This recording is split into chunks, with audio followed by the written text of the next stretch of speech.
সবসময় আমরা বসে থাকতাম পশ্চিমবাংলা আমাদের পথ দেখাবে। আমরা যখন স্কুলে পড়াশোনা ওয়েস্ট বেঙ্গল বোর্ড ছিল, ক্যালকাটা ইউনিভার্সিটি ছিল, এই প্রথমবার এমন একটা ঘটনা ঘটেছে যে ত্রিপুরার যারা কার্যকর্তা তারা পুরো 3 মাস ধরে পশ্চিমবাংলায় পড়ে থেকে ওখানে বিজয় নিয়েছে।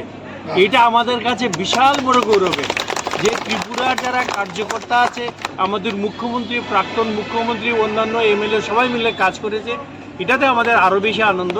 আর বাকিটাতে রতনদা যেটা বলেছেন, 800 বছর পরে সেই সেন বংশের পরে এইবার প্রথমবারের মতো হিন্দু রাজত্ব যেটা আছে সেটা পশ্চিমবাংলায় প্রতিষ্ঠা হয়েছে।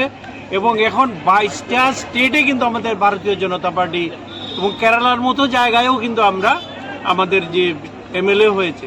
তো এইটা নরেন্দ্র মোদী, অমিত শাহ এবং আমাদের যে দীনদয়াল উপাধ্যায়, উনার যে আদর্শ, ভারতীয় রাজনীতির যে দিশা এবং দশা, সেইটাই আমাদের পথ দেখাচ্ছে।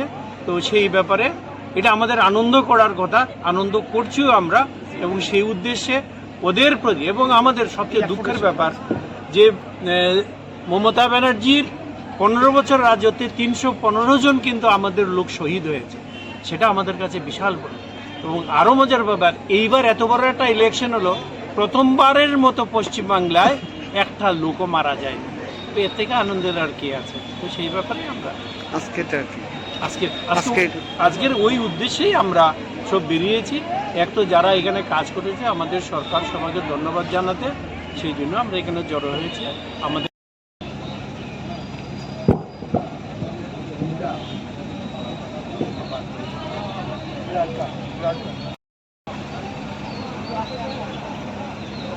भारत माता की भारत जय जय श्री राम, जय जय श्री राम, जय जय श्री राम।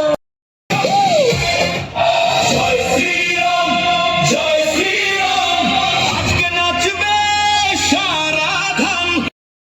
जय श्री राम, आप बैठो बैठो, जय श्री राम, जय श्री राम। अरे तो ज़्यादा ना बोलिए।